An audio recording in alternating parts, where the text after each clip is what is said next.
Hello, guys and gals, and welcome. So today we're going to be talking about a really simple topic, and the really simple topic is don't mind those ears in my inventory. Don't mind those ears. I may have killed Chotes a couple times in PvP. Um, Today we're going to be going over gems and what gems should you use? What are they useful for?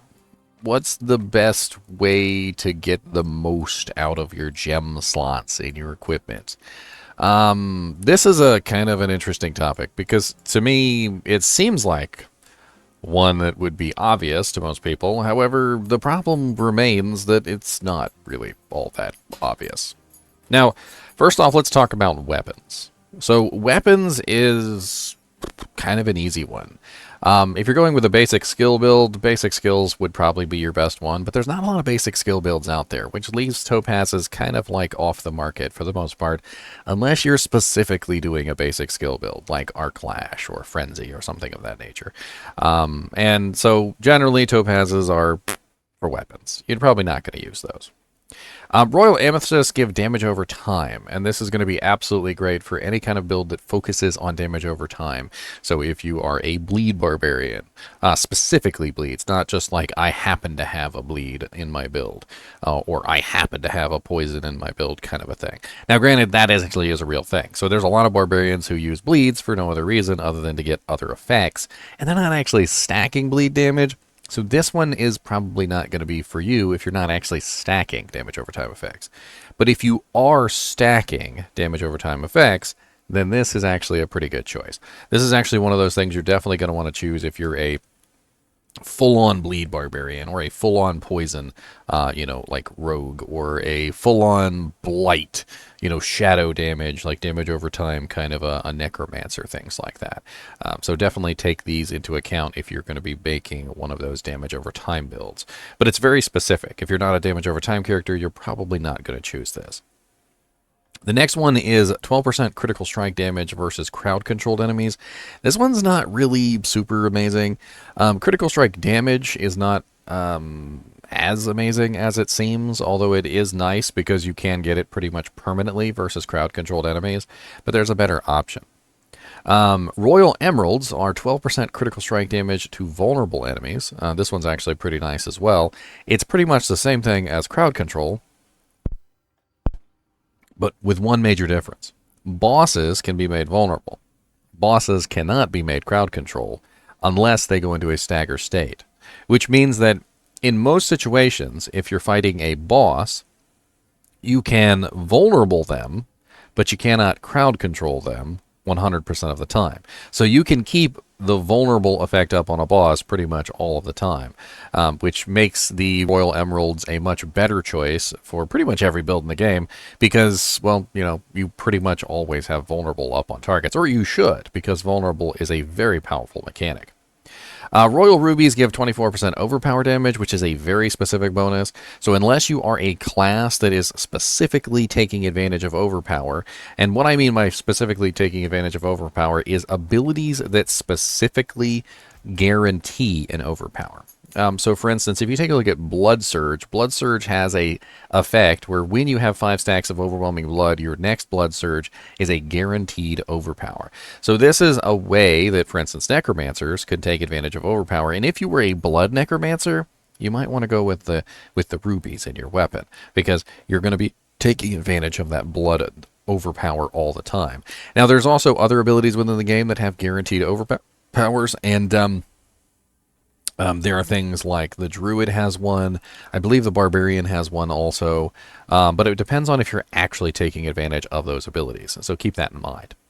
Diamonds have 15% ultimate skill damage. And for the most part, most people are not going to want to pick this one because ultimates have a very long cooldown and they tend to be a little underwhelming in terms of damage output because they're intermittent damage. However, if you are a character who is specifically taking advantage of an ultimate to the point where you can spam it, which is possible, by the way, through the use of cooldown reduction, like abilities that may reduce cooldown over number of times you hit, cooldown reduction on equipment and things like that. Maybe this is your specific build, is your ability to spam an ultimate.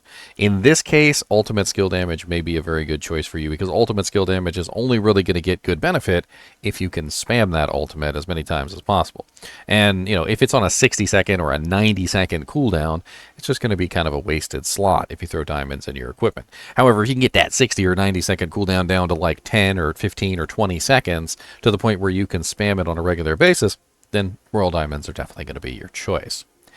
Skulls with 24 life on kill is pretty poor. I don't know why it's so low, especially considering a lot of the times you can get health on kill on equipment that is far exceeding that, and I don't know if I have any of that on my equipment right now. But even just like a random piece of equipment that I've encountered like variously through the game, a lot of the times I will come across pieces that have like 300 or 400 life on kill. In fact, my scythe has literally 317 life on kill, which is kind of insane by comparison to the skull, which is only 24.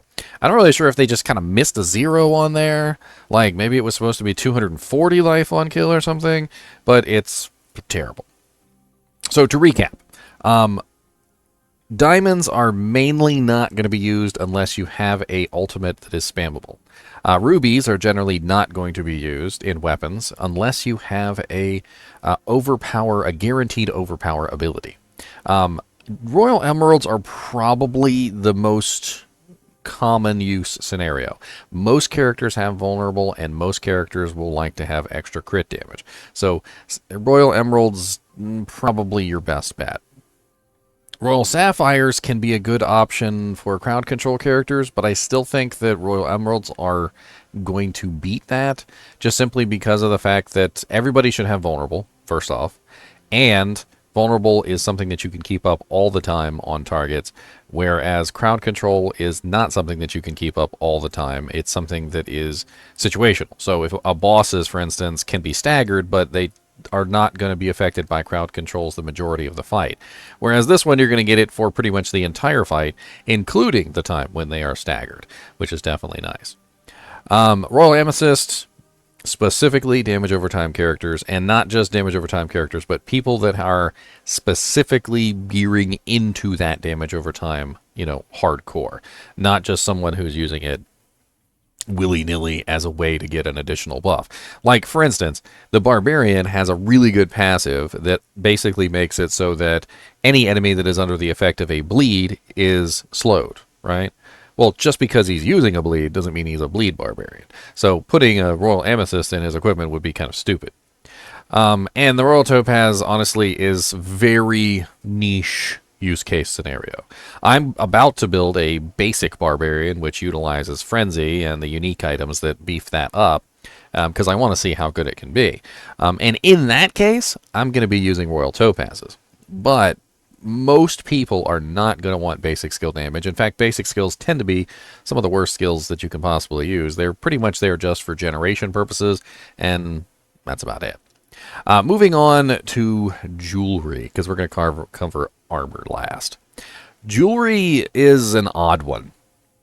Resistances are kind of crap in this game. Like, they're really bad. Even stacking 3 of a specific resistance in your ring, your amulet slots, doesn't give you anywhere near the reduction that you would think. And to exemplify this, let me go ahead and rip out my skulls real quick. And I'm going to show you this. So let's take my highest resistance, which I think is the easiest way to do this. So my highest resistance currently is poison at 52.8%, which is a total reduction of 26.4% that is actually being reduced from the monster. All right, so 26.4% from the, just like the contribution of the resistance itself. So it's also important to note that half of your resistance comes from your armor value, not specifically from this stat. So this stat is a different stat than the half that's coming from your armor value. It even says it right here. It says makes up 50% of your initial damage reduction from poison, with the remainder contributed by armor. Right? So 50% of my reduction is coming from this, and the other 50% is coming from this. Okay? So even when you're increasing your poison resistance, you're not increasing it as much as you think, right? So right now I'm at 25.4%, and just to give you an example of this, we're going to take 3 Royal Emeralds, which are 22.1% poison each, and we're going to put those into our poison resistance, which is currently at 52.8%, 26.4. Right, so our first one is going to bring us up to 54.3, which brings us to 27.2. Then we put a second one in there, and we go to 55.6, which is 27.8. And then we put in a third one, which is 28.3. So as you can see there, we really didn't go up very much. For 3 specialized gems, we went up basically nothing. Like, I mean, we're talking about what, like 3%? If that. I mean, I can go ahead and pull them out real quick. So we're 28.3 to 26.4, so 27, 28. So not 2. 1.9, I believe, would be the correct number. Of course, I can run that on a calculator real quick. So it was 26.4.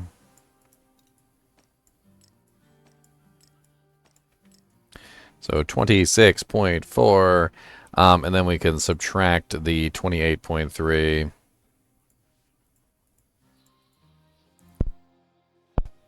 Hey, I got it right, 1.9. Look, my quick math isn't that bad. It's pretty legendary bad, I'm not going to lie. I'm not even going to pretend.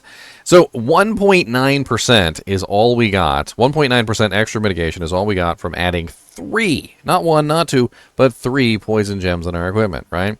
And adding in diamonds is even less effective because, of course, diamonds are only 8% resistance to all. So if we add in diamonds, we're going to go from a massive 26.4, which is what we're at right now. So let's just go ahead and put that into the calculator.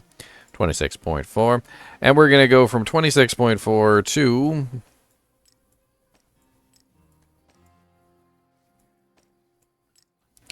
27.2, so minus 27.2 is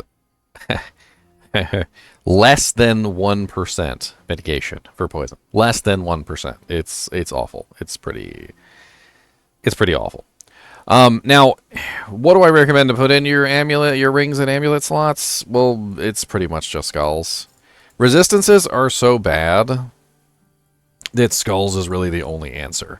Not only do skulls give you physical mitigation, but they also give you resistances as well, because half of your resistances are made up by your armor. Now, the problem with all of this is that basically resistances does absolutely crap. Like, it's pretty much garbage. And armor at higher levels is pretty much garbage too. On level content, armor is amazing. Okay, I have checked this out. I've looked at the level penalties and all the other stuff. And what I can tell you is that when you're fighting an on-level monster, or even a monster that's only like 2 or 3 or 4 levels higher than you, armor is amazing. Mwah. It is beautiful, okay? But when you're fighting monsters that are way higher level than you, like 17, 20, 25 levels higher than you, armor becomes pretty much useless. And the really sad thing here is that there's pretty much nothing that you can put in your jewelry slots that actually has any real lasting effect on your overall tankiness in higher level dungeons.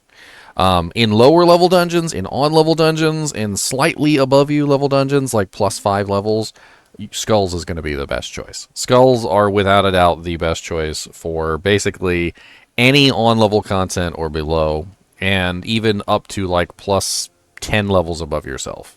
And then once you get like to +17 or higher levels than yourself, skulls basically become useless, and honestly the gems are useless too. And pretty much whatever is in these sockets is kind of just useless. And it's really unfortunate because it really just means that these sockets right here are kind of wasted because there's really not a lot you can put in them. So my advice to you is just throw your royal skulls in your jewelry slots and forget about it, because the royal diamonds are not really going to give you enough to all to be worth it. And stacking an individual resistance is not really going to be all that amazing either. Like 1.9% for stacking 3 royal emeralds doesn't really seem like a rather large bonus after all, does it? Now we move on to the meat and potatoes of the gems. This is where things really get good. So, armor slots. You currently have 1 slot for your helmet, 2 slots for your armor, and 2 slots for your pants. No slots for the boots and no slots for the hands. But that's a total of 1, 2, 3, 4, 5. And if you're a necromancer, believe it or not, shields are technically counted as armor in terms of your gems. So if you are a necromancer who is using a shield, you do get 1 additional armor slot. So 1, 2, 3, 4, 5, 6. And to prove that, I can just simply put a gem in there. So right now I have a shield right here. It's just a random shield, doesn't really matter. And I'm going to take a gem. Now if it were a weapon, if it counted as a weapon, it would get 12% critical strike, right? Well, since it's not a weapon, it gets 3% reduction while fortified. So we know for a fact that shields are counted as an armor class, which is interesting. Which basically means that necromancers not only get block and a pretty nice defensive bonus from wearing a shield, but you also get the ability to use another defensive gem, which is pretty nice. Now, what should you put in your armor for your gems? Well, there's a couple different options. So first off, let's go over the skull. Our 5% healing received is really kind of poopy. Not really all that amazing. I probably wouldn't use this unless you are building specifically a build that revolves around like overhealing yourself. So what do I mean by this? There's a couple different builds in the game that utilize things like temerity, which is a thing that gives you barrier depending on how much you overheal yourself. And if you're a character that can just like absolutely spam heals on yourself, you could potentially utilize this to help you in terms of building barrier. The only problem with this is that a lot of the other gems have like kind of way better effects than just spamming barrier on yourself. And barrier itself isn't like the end-all be-all of protection. It's actually been kind of something that we've been looking at, is that barrier doesn't quite protect you from all elements. Poison seems to go through barrier, and there seem to be some other things that seem to just kind of like pierce through the barrier. Although I haven't managed to put together an entire list on that. That may be a different video. So keep in mind that while, yes, healing received could be very interesting if you are running a specific build revolving around building barriers from healing, or if you have another specific thing that is has to do with like how much you heal or whatever, could be interesting. But I don't think it's the optimal choice, even for those builds. Now, royal diamonds are 5% barrier generation, and this is kind of the same thing as the healing. So if you are a character who's generating massive amounts of barrier, druid, you can get some pretty amazing barrier generation from this. But the same thing that we were talking about with the healing here and the temerity is that barrier doesn't protect you from everything. So it, again, might not be the end-all be-all choice. But if you did throw this in your equipment, you could get a pretty massive 5, 10, 15, 20, 25, and even 30, depending on if you're a necromancer, amount of barrier regeneration. Now, I would assume it probably gets affected by diminishing returns, but it's still going to be a pretty large amount of barrier generation, depending on how your character works. Next is Royal Ruby, which is 4% maximum life. And the thing about the Royal Ruby is it doesn't really give you 4% maximum life. It actually gives you like 4% maximum. I don't really know quite how to put it. I mean, we can just run it on a calculator, and I can show you here. It's probably the easiest way. So if I take my my calculator here, and we actually just go ahead and take our maximum life at our current point, which is 5,643, 5,643.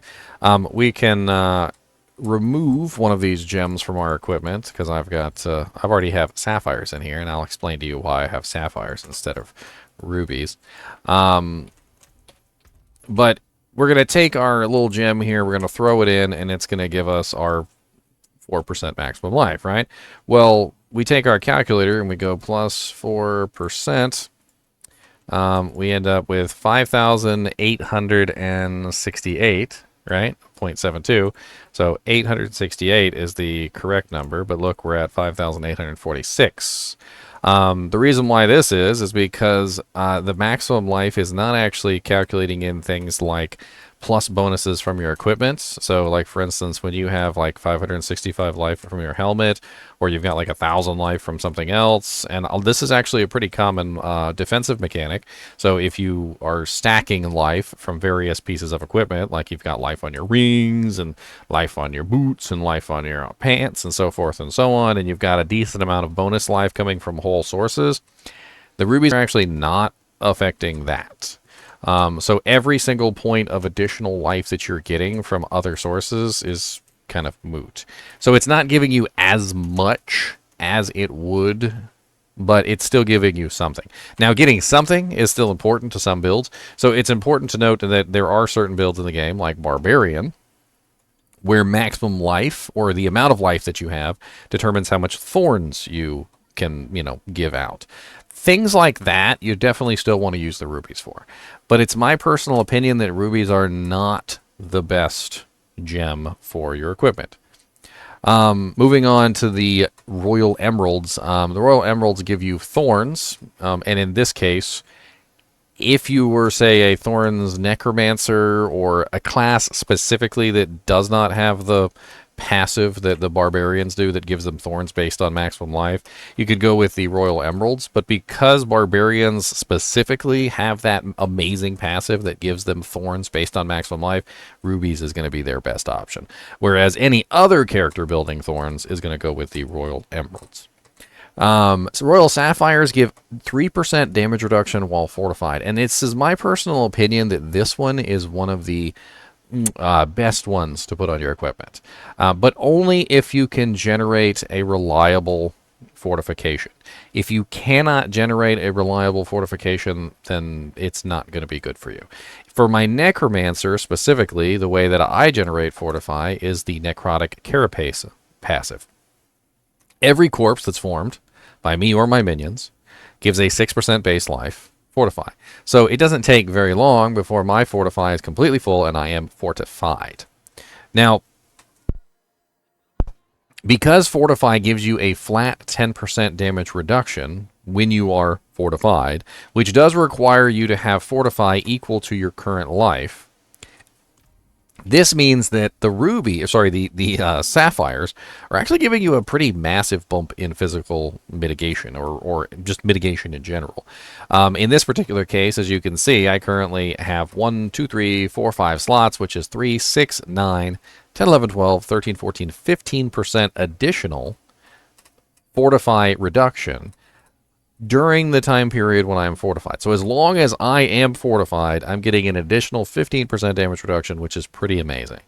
Now, this is probably the best way to go if you are a fortify character. So if you can guarantee that you are going to be fortified at any given time, then I definitely recommend that you go with sapphires. However, if you can't guarantee that you're going to be fortified at any given time, or you have trouble building your fortify, then I would definitely not recommend using sapphires. Now, there is another option. There is also the Royal Amethyst, which is damage over time reduction. I don't generally recommend this one. It could be useful versus poisons, which are pretty nasty, but for the most part, it's not the one that I would specifically choose.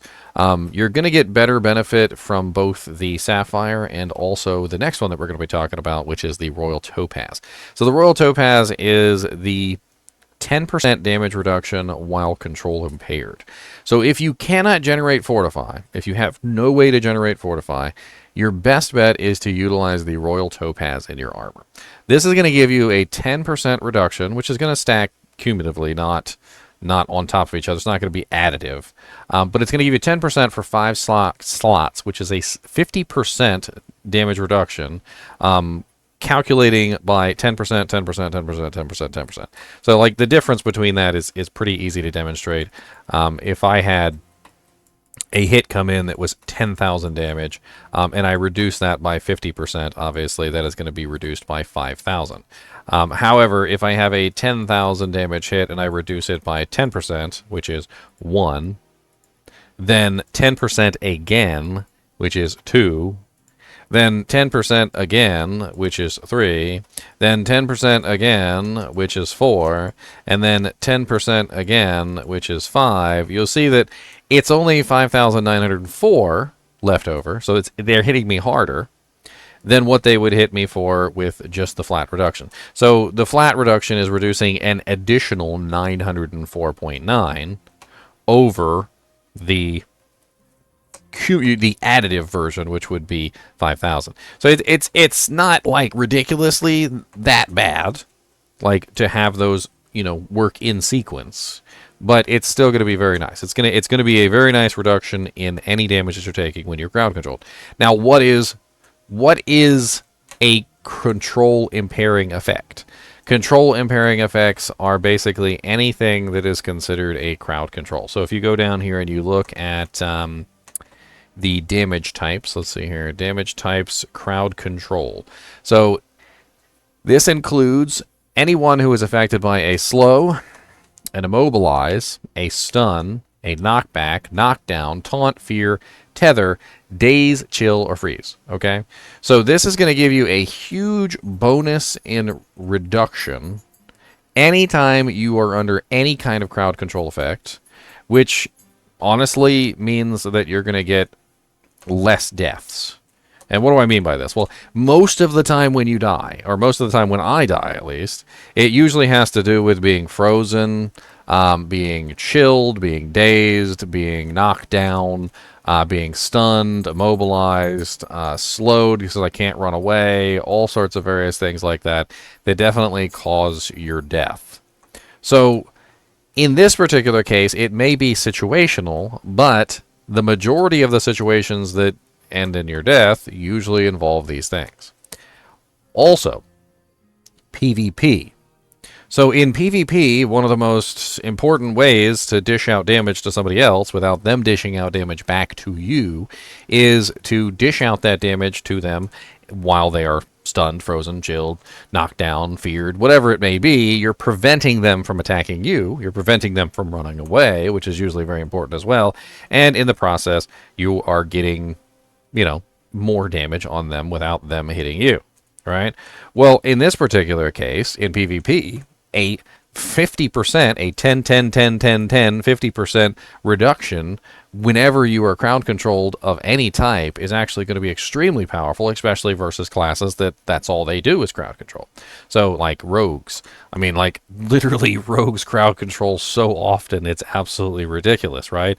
Like they've got dazes, they've got stuns, they've got freaking vulnerabilities, they've got all sorts of things. Of course, vulnerable isn't a crowd control, but doesn't matter. Like the whole class is based around all these individual little crowd controls, which are definitely going to cause lots of havoc in a PvP zone. So when I go to PvP, I'm switching over to Royal Topazes. Like I'm not going to use these blue gems because these blue gems are my PvE gems basically. I can't guarantee that I'm going to get full fortify in PvP. I can guarantee that I'll get full fortify in PvE, but not PvP.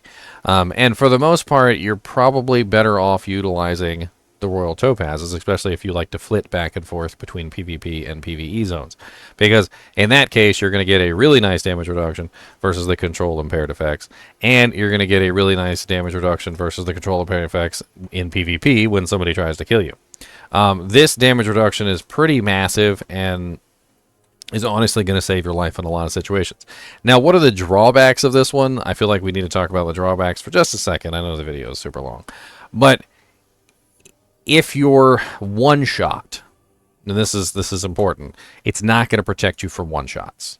So if a monster walks up to you and the first attack he does, just right on your head, it's going to do a massive amount of damage because you haven't been controlled compared yet. You haven't been slowed, you haven't been stunned, you haven't been frozen, you haven't been chilled. None of that has actually happened yet. So the thing is that it's not going to protect you versus instantaneous damage from, just like a random source, which is unfortunate. Which is why I kind of think for PvE, Royal Sapphires might be the best way to go, especially if you can build a fortification, your fortified self. Most characters, I think, can easily build fortify to the point where they're fortified. It doesn't take very much effort, and it does last in between fights. So when you get to the next fight, you will still be fortified, and you will also get that damage reduction pretty massively. So at all times, essentially, even when a monster comes up and goes to one donk you. Whereas the Sapphires can give you that really nice damage bump, or damage reduction bump. The Royal Topazes are not quite as good at that. They're definitely going to help you when you're in trouble. They're definitely going to help you when things are at your worst, when you're frozen and there's a monster wailing on you and you're just trying to survive and your unstoppable cooldown is just barely out of reach, so to speak. And that's another thing that we need to talk about is unstoppable. So although Royal Topazes seem absolutely amazing, you have to remember that triggering your unstoppable ability will now remove that damage reduction. So whenever you tap your your blood mist, or your trying to remember all the names of all the abilities, Iron Skin on your barbarian, or your shout that has your unstoppable on it, or whatever the unstoppable ability is that your particular class has, you have to remember that during that moment, you just went from a huge damage reduction to nothing. So all of that 10, 10, 10, 10, 10 that is being applied to you, that's reducing all that damage and help keep you alive, as soon as you tap that unstoppable button, you are going to kill all of that damage mitigation. And this is the reason why I still fall back on the Royal Sapphires, and I say that the Royal Sapphires are better, because they will protect you when you are stunned or under any crowd control effect. They're going to protect you when you're not under crowd control effects. They're going to protect you when you're fortified at any time, as long as you are fortified. And that is really the key to the Sapphires, is that you really have to be fortified to get good advantage of them. So if you can't generate fortify in any way, like you feel like you just can't fortify yourself quickly enough, then I would definitely recommend the Royal Topazes as your main choice for your armor. You're basically all of your armor slots. If you can fortify, definitely use the Sapphires. And specific use case scenario, the rubies and the emeralds do come in handy for Thorns builds, depending on which Thorns build you're in. But for the most part, it comes down to basically these two gems, the blue and the yellow. So which team are you on? A team blue or team yellow? I'm kind of interested. I'm not talking to you specific use case scenario barbarians who are going to be using the max life gems. You're always going to be using the max life gems, let's be honest. And you Thorns characters are always going to be using the Thorns gems. I don't think there's ever going to be any situation where a Thorns character is not going to want to use as much Thorns damage as they could possibly get. And when you have a Thorns build, your entire goal in life is to get your Thorns literally as high as possible so that you can take advantage of your Thorns as best you can. And obviously even situations where you're replacing all your gems with Thorns so you can get as much as you possibly can. Anyway, I don't want to keep this video too freaking long, so I'm going to go ahead and end it here. If you have anything to add, I'm more than happy to listen. I am still learning on this game, just like most people are, and I'm doing my best to figure things out as I go along, and I am having a blast so far. So as always, I do appreciate you guys and gals watching my videos, and be sure to hit that like button so that you can watch more.